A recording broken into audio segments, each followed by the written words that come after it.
How are you doing? This is Thomas from Alotech, and today I want to walk you through selective sharpening and noise reduction techniques that allow you to, for example, sharpen the animal while at the same time reducing noise on the background.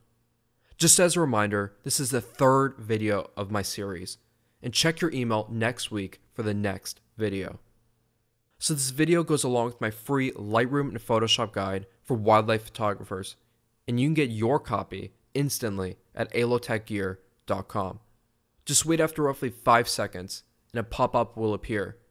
Just quickly fill in your info and my guide will be sent directly to you. My PDF guide goes into so much more detail. As a disclaimer, the colors in your screen might be different than mine. My computer is color calibrated for my printer, but we should still roughly see the same colors and have roughly the same brightness. Now let's jump in. Today I want to show you how we can take my king penguin photo and selectively sharpen the penguins while at the same time reducing noise in the background. So the first thing we need to do is tell Photoshop what area of the image to sharpen and what area of the image to reduce noise in. So we need to have a way to select this area.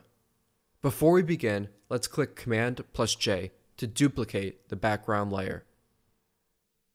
We are doing this because we never want to make any adjustments on the background layer, so we can easily delete them or turn the adjustments off later.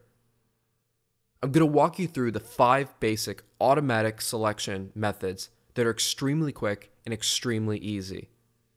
Before I show you any of the 5 methods, just note that if using an older version of Photoshop, you might be missing some of the features. So the first technique, click on your keyboard on the letter W. This will either open the quick selection tool or the magic wand tool. So we want to use the quick selection tool. So on the tool that's fourth from the top, just hold the Alt or the Option key and click until you see a brush with the circle. This method is really easy, and while you're on your background layer, just click and drag where you want the selection to take place.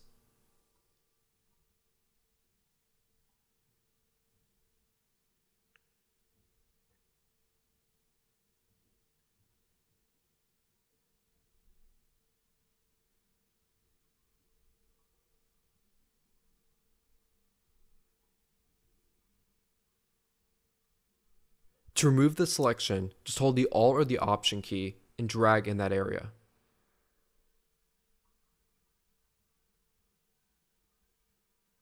So we can fine tune this just a little bit more, but I'm going to click Command+D to deselect what I've just done so we can move on to selection number 2. Now let's use the magic wand tool and just hold the Alt or the Option key and click on the 4th tool from the top. With this tool, we're just going to click on areas to select in our photo.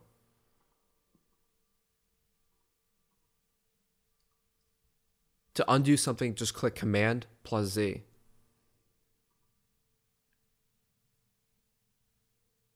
At the top, you're going to see this tolerance option. I have a tolerance of 32, and what this basically means is the lower the tolerance, the more fine-tuned it's going to be. While the higher the tolerance, the more things are going to be selected when you click on one place in your photo. As you can see from my penguin photo, this technique is pretty slow for this one, so let's move on to some other selection methods. The third selection method is a technique I called Select Subject. If you have any selection tools activated, you'll see this button in the center of your screen towards the top. If you don't have any selection tools open, just click on Select at the top in the menu and then Subject. What this does is Photoshop automatically calculates what is your subject and what is your background. So this works pretty good for this photo. You can see the areas where this messed up in, and we could fix this later. The fourth selection method will be color range, and I use this one pretty frequently. Just go to Select at the top and then Color Range, and this box will appear. The first slider is the fuzziness slider. Basically, the more you move the slider, the more parts of the image will be selected, and the opposite is true when you decrease the slider. To select a color range, you can either click on the image itself, or you can click on this panel in the pop-out. And I'm going to select the blue sky. When I click, for example, the sand, you can see no adjustments. It doesn't add to the selection. So we want to have the selection increase by adding to our original selection. So what we need to do is click the eyedropper with the plus icon. The negative eyedropper will take away colors from your selection.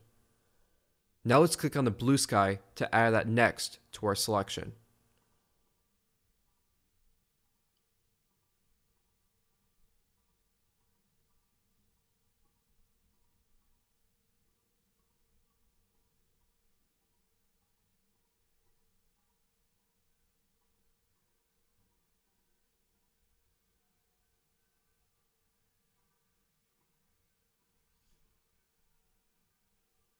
Because the color of the king penguin's belly is similar to the sand, it's going to struggle a little bit. So we just clicked OK to get to this selection method, and this is clearly not the method I want to use for this image. So I'm going to click Command plus D again to deselect. For the fifth selection method, I use this one pretty frequently as well.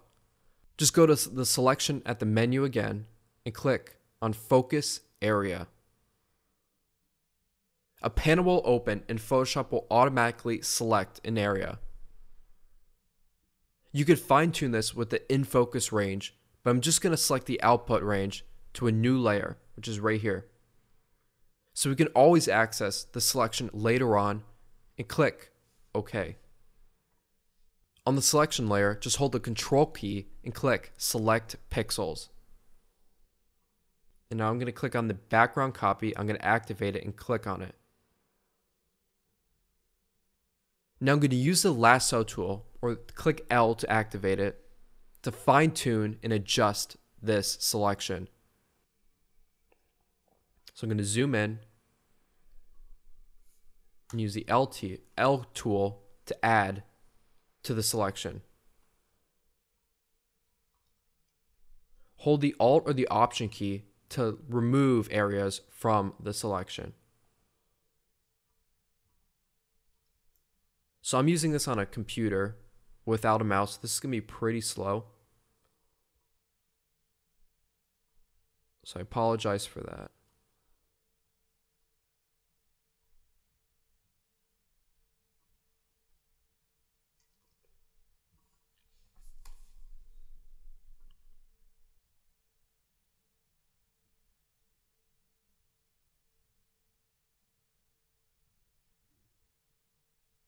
So I just want to show you guys how we can use the lasso tool to really fine tune a lot of the adjustments. Just note it doesn't have to be perfect.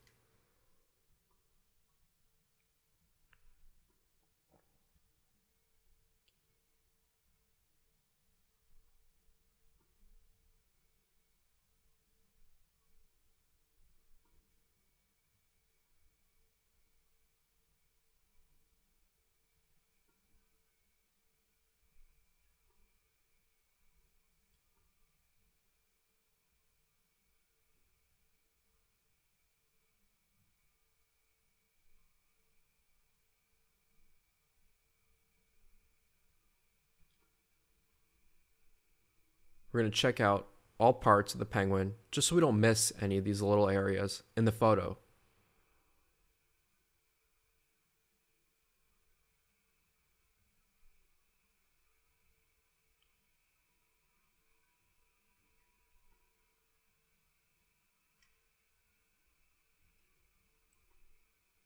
Like right between the feet. Now I'm going to quickly do this for you guys, so it's going to be a little bit sloppier than I would normally do. But again, this doesn't have to be perfect.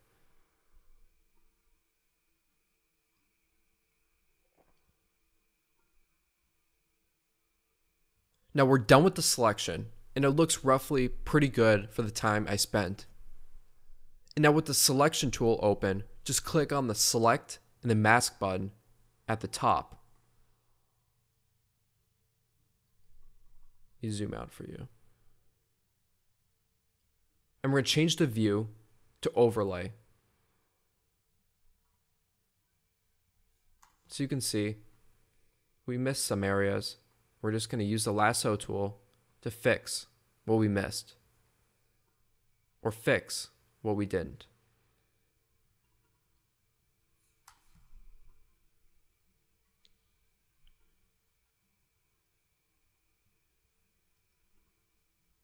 So I'm going to zoom in to this area on the penguin's back. And as you can see, our selection is really hard. So any adjustment we make will not blend in smoothly because there's no smooth transition into the area. All we're going to do is increase our smoothness, for example, to roughly 60. Try 62%. Let's feather this now between 1 and 2 pixels. So as you can see, the transition is much softer. And I'm going to switch my view mode now to marching ants, and you can click the M tool on your keyboard.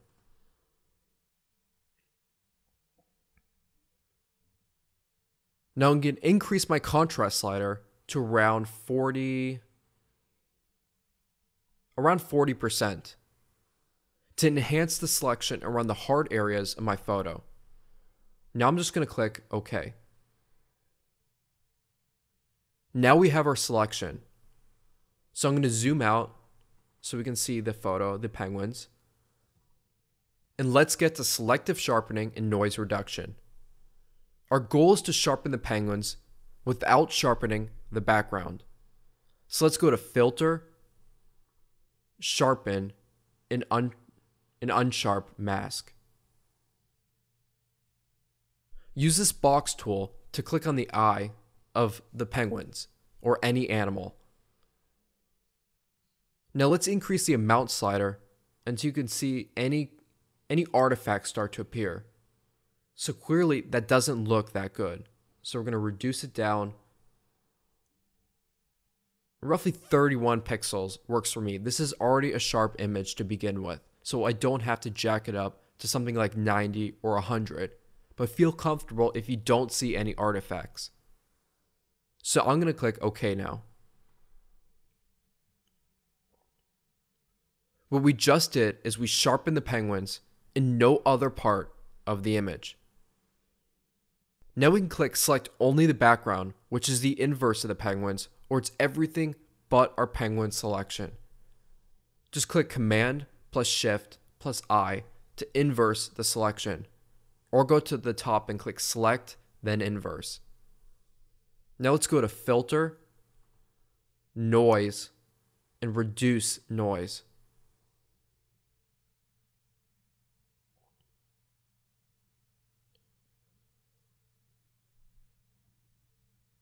Let's again use this box to click on an area where you can see both the background and our subject.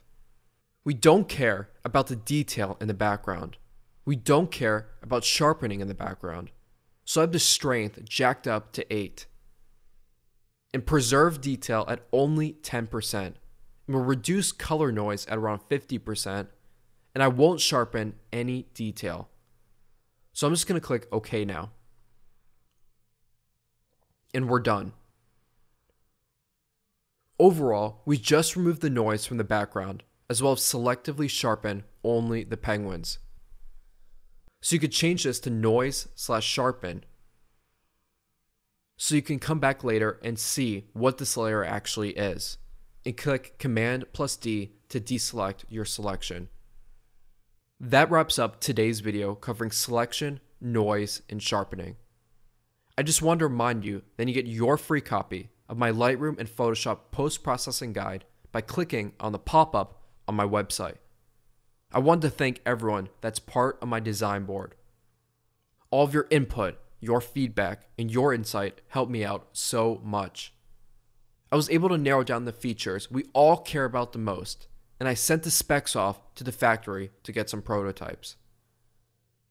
Now this is not only going to be the most comfortable camera bag ever created for photography, but it's going to be one that has so much more innovation on the inside and the outside of the bag, and I can't wait to show you. I wanted to thank everyone that has given me their insight on the colors of the bag that they love. If you want to let me know what colors you love, just head over to alotechgear.com and click on the Design Board tab. I just want to thank you so much for your insight. That wraps up today's video, and remember to check your email next week. Thanks for watching, and I'll talk to you next week.